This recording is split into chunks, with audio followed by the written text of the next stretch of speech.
The first thing that went through my mind was, he's a goner. We didn't know if Jimmy had been hit by the shark. I've been working with sharks for 30+ years, and I've never seen anything like that. Shark that big, probably 15, 16 feet, hits a guy going full steam. I think it's over. Holy Did it hit you? You all right? Yeah, just let me get my breath. You good? Holy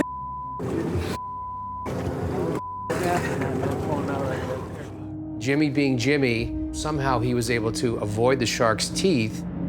It is just a miracle what happened, because the shark basically was taking a chomp. Technically, the plexiglass saved Jimmy's life.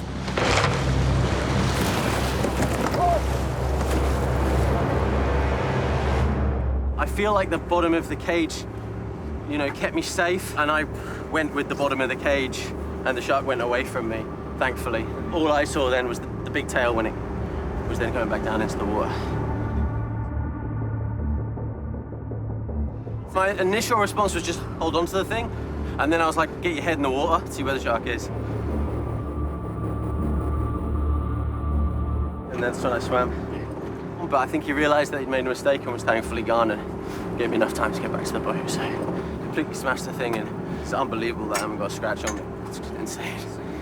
I mean, pretty much a breach, you know? First ever person to ever have a breach on them and be able to survive and tell the tale. It's unbelievable. I mean, the animal gave a number of warnings. It was very cautious in the beginning.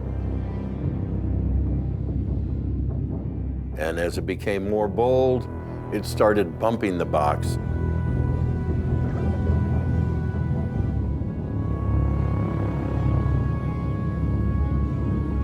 initially what happened is I felt a bump and I actually shouted up to the boat, was that a shark? So I wasn't quite sure, and I felt this kind of jerk. It must have been a trial run for the shark, or they were testing it out. You know, the shark was doing that first bump, and then he decided to really go for it the second time. This behavior has been observed many, many times along the Pacific coast and other areas worldwide where sharks will perceive something to be a threat and will aggressively go after it. That's when it came up and it rammed the box, which is a behavior to drive that object away.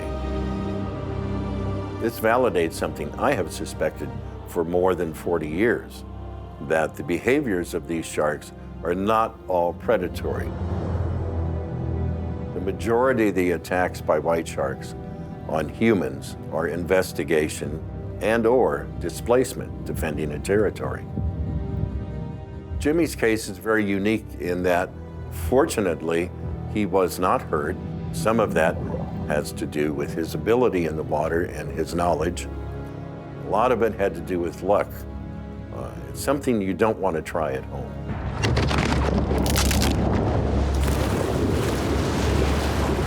But we were also grateful that the shark wasn't injured either. There were no cuts, no abrasions. So both escaped injury-free. And fortunately, there was a camera in the water filming, so we had the opportunity to see exactly what the shark did, which tells us why it did it. It gave science, those of us that study white sharks, a fantastic opportunity to see what these animals do under certain circumstances.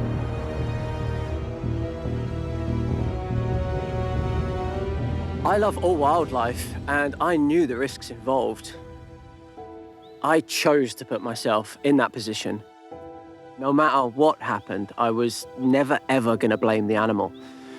For the shark, it was just an ordinary day.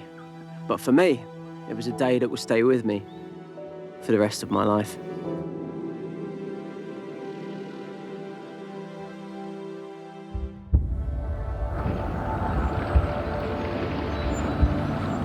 I spend more time with great white sharks than I do my own family. As such, I've developed a deep admiration and love for them.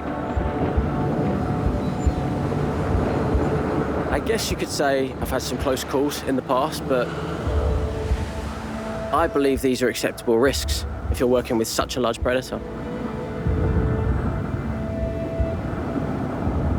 These risks are worth taking if we're going to push the boundaries of our shark knowledge.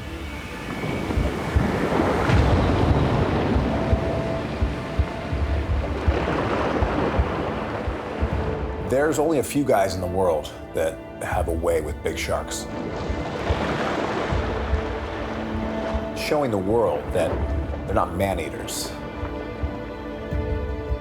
They're not hunting us. He's one of the few guys in the world that could do the things that he did. Jimmy loved these sharks. He was never afraid to push the envelope and get close to these animals.